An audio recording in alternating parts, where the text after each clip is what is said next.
कभी कभी अगर ऐसा लगे जीवन में कि दुख बहुत ज्यादा आ गया है, बहुत तकलीफ आ गई है, तो लाल चंदन को घिसकर उस लाल चंदन का लेपन भगवान शंकर पर कर कर फिर पानी चढ़ाओ। अगर कोई संकट भारी है और निकट ना,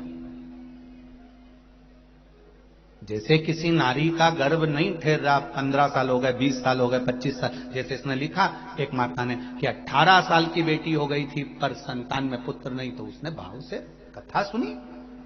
ऐसे आपके भीतर अगर 20 साल हो गए, 25 साल हो गए, 30 साल हो गए, संतान का सुख ही नहीं है, लाल चंदन का लेपन बाबा भोलेनाथ पर करना प्रारंभ करो। पीठिका पर लाल चंदन का लेपन करना प्रारंभ करो। लाल चंदन से बाबा का श्रृंगार करना प्रारंभ करो। एक बेलपत्री पर लाल चंदन, दोनों पत्ती नीचे वाली, जो नीचे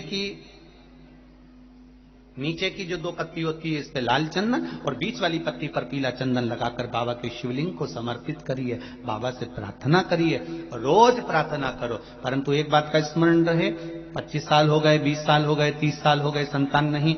तो पहले जल से अभिषेक कराना, अभिषेक कराकर उस जल का आचमन करने के बाद हाथ को खासा करना, धोना, उसके बाद में फिर वापिस बाबा का स्नान कराओ, फिर चंदन का लेपन कराओ, फिर 1 लोटा जल चढ़ाकर बाबा का स्नान कराओ। बाबा का बड़ा सुंदर भाव से लाल चंदन से जो अभिषेक करता है,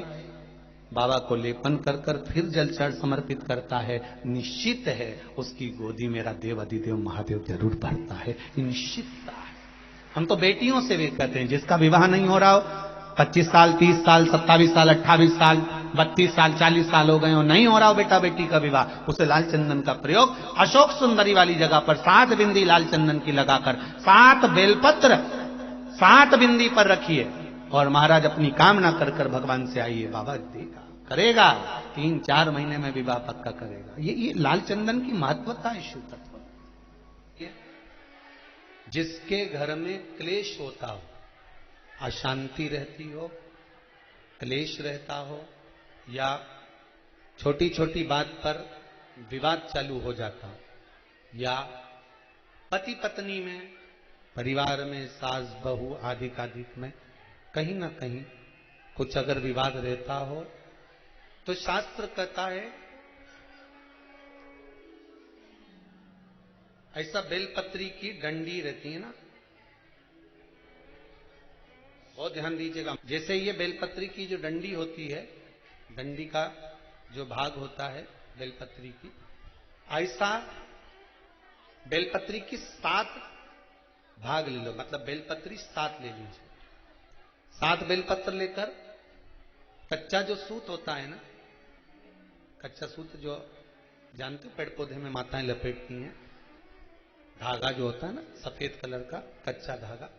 जो बड़ में, पीपल में और आंवला आदि में लपेटा जाता है, कच्चा सूत, उसको शंकर भगवान और माता पार्वती का स्मरण कर कर नंदी के, जो नंदी होता है, नंदी के राइट भाग में, नंदी का एक पांव ऊंचा होता है, आपने देखा होगा आगे का पांव ऊंचा होता है, बैठते समय नंदी का एक पांव ऊंचा, एक पांव नीचे की हो जाता है। तो नंदी का जहां पांव ऊंचा है उस ऊंचे पांव के पास में बैठना है। कच्चे सूत पर उस बेलपत्री के जो 7 गुच्छ हैं, 7 जो बेलपत्री के भाग हैं, 7 बेलपत्री हैं, उसको अपना नाम गोत्र स्मरण कर कर उस कच्चे सूत को लपेटना है। महाराज लाल कलर का चंदन उस बेलपत्री के पत्ते में जो अग्रभाग होता है, सबसे आगे का भाग, 7 में लाल चंदन लगाना है। महाराज उस चंदन को लगाकर आप प्रदोष के दिन, प्रदोष काल में शंकर भगवान को समर्पित अगर करते हैं, तो जिस घर का गोत्र बोला है उस घर में